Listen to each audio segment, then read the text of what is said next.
सिंधुदुर्ग पाठोपाठ रत्नागिरी सुद्धा 2 डोस घेतलेल्यांना प्रवेश दिला जाणार आहे असं प्रशासनानं जाहीर केलंय। जिल्हा प्रशासनानं गणेशोत्सवासाठी नियमावली जाहीर केली आणि जिल्ह्यामध्ये प्रवेश करताना किमान 72 तासांपूर्वीचा रिपोर्ट दाखवणं आता बंधनकारक आहे। तसे रिपोर्ट नसले तर जिल्हा प्रवेशापूर्वी सदर व्यक्तीची चाचणी केली जाणार आहे। गणेशोत्सवासाठी कोकणात जाणाऱ्यांना आरटीपीसीआर टेस्ट आणि लसीकरणाची अट घातल्यामुळे नाराजी आहे आणि अखेर सध्या तरी अशा अटी घालणं हे शक्य नसल्यानं राजेश टोपे यांनी स्पष्ट केलंय। याबाबत 2 ते 3 दिवसांमध्ये तोडगा काढला जाईल असं टोपे यांनी सांगितलं।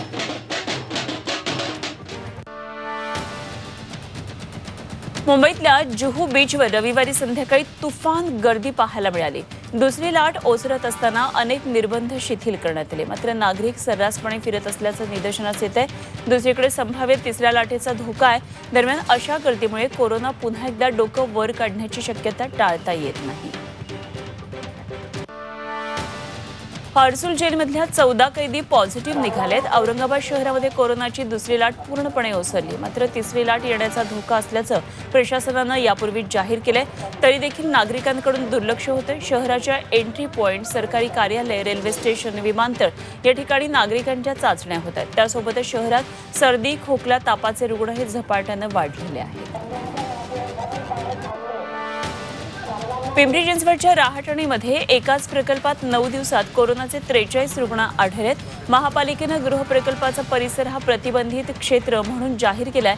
कोरोनाचा संसर्ग होण्यामागची कारणं आता शोधली जात आहेत। महापालिकेच्या वतीनं पूर्णपणे खबरदारी घेतली जाते।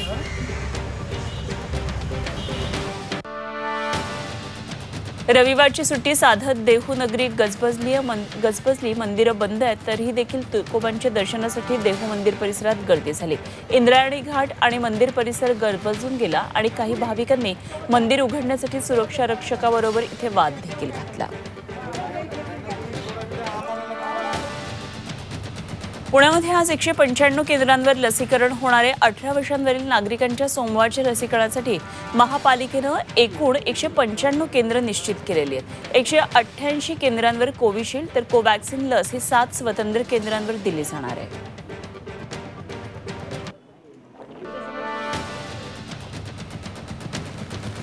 राज्याच्या बहुतांश भागात दीर्घ ओढ दिलेला पाऊस आता पोषक वातावरणामुळे पुन्हा एकदा सक्रिय होणार आहे। पुढचे 4 दिवसांमध्ये कोकण, मध्य महाराष्ट्र आणि मराठवाड्यात पावसाची शक्यता आहे। कोकण विभागात मुंबई, ठाण्यासह तुरळक ठिकाणी मुसळधार पावसाचा इशारा हवामान विभागानं दिलाय। कमी पाऊस झालेल्या उत्तर महाराष्ट्रात पावसाचा अंदाज आहे।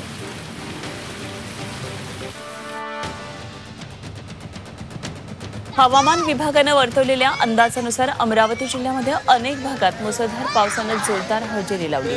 त्यामुळे अनेक ठिकाणी नदी नाल्यांना पूर आला। अमरावती तालुक्यातल्या अंतोरा गावामध्ये रायगोई नदीला पूर आल्यानं नदीच्या पुलावरून जात असताना धनराज ससाणे हे पुलावरून पाय घसरून पुराच्या पाण्यात वाहून जात होते। दरम्यान गावातल्या सुनील खेडकर यांनी आपल्या जीवाची पर्वा न करता नदीच्या पुरात उडी मारून धनराज यांना सुखरूप बाहेर काढलं।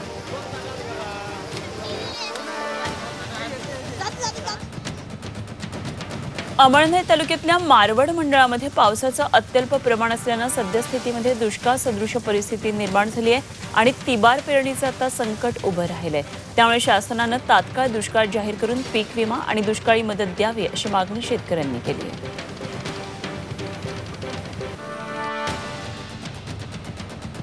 सोलापुरातल्या बार्शीमध्ये वेलफेअर असोसिएशनच्या वतीनं कोल्हापूर जिल्ह्यातल्या पूरग्रस्तांना मदतीचं वाटप करण्यात आलंय।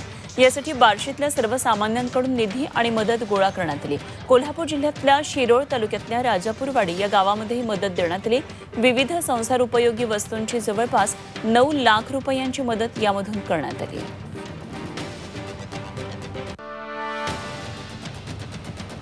जगातला नंबर 1 साखर उत्पादक देश ब्राझीलमध्ये साखर उत्पादनावर मोठा परिणाम झाला आणि त्यामुळे भारताच्या साखरेला आंतरराष्ट्रीय बाजारपेठेतून मागणी वाढली आहे। सरकारनं पुढील महिन्याचा साखर कोटा अपेक्षेपेक्षा कमी दिल्यानं स्थानिक बाजारात साखरेला भाव चढला आहे। किरकोळ विक्रीत 3 रुपयांनी साखर महागली आहे।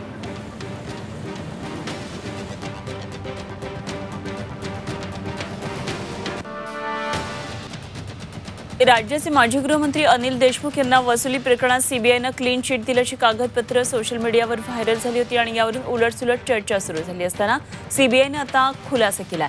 सीबीआयनं 21 एप्रिलला एफआयआर दाखल केली आणि त्याची प्रत 24 एप्रिलपासून सीबीआयच्या अधिकृत वेबसाईटवर आहे. या प्रकरणामध्ये अजूनही तपास सुरू असल्याचं स्पष्टीकरण सीबीआयनं दिलं आहे. परिवहन मंत्री अनिल परब यांना ईडीची नोटीस बजावण्यात आल्याची माहिती शिवसेना खासदार संजय राऊत यांनी ट्विटरवरून दिली. जन आशीर्वाद यात्रेची सांगता होताच अनिल परबांना ईडीची नोटीस बजावण्यात आली. अपेक्षेप्रमाणे वरचं सरकार कामाला लागले असं सांगत संजय राऊत यांनी नारायण राणे आणि भाजपला लक्ष्य केलं.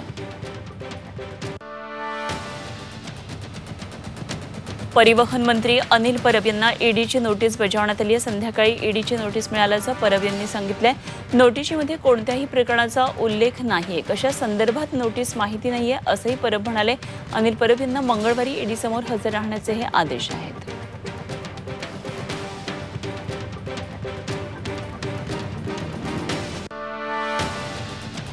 कर नाही तर डर कशाला अशी प्रतिक्रिया ईडी चौकशीवर एकनाथ खडसे यांनी दिली आहे. जमीन प्रकरणी हेतुपुरस्सर आरोप केले जात असल्याचं खडसे म्हणाले. दरम्यान योग्य वेळी सीडी लावणार असल्याचा पुनरुच्चार खडसेंनी केला. मुख्यमंत्री उद्धव ठाकरे यांच्या संदर्भात गैरउद्गार काढल्यामुळे गुन्हा दाखल झालेले केंद्रीय मंत्री नारायण राणे हे आज अलिबाग एलसीबी कार्यालयामध्ये उपस्थित राहणार का याची उत्सुकता आहे. राणेंना जामीन देताना कोर्टानं 30 ऑगस्ट आणि 13 सप्टेंबरला एलसीबी कार्यालयात हजर राहण्याचे हे आदेश दिले होते.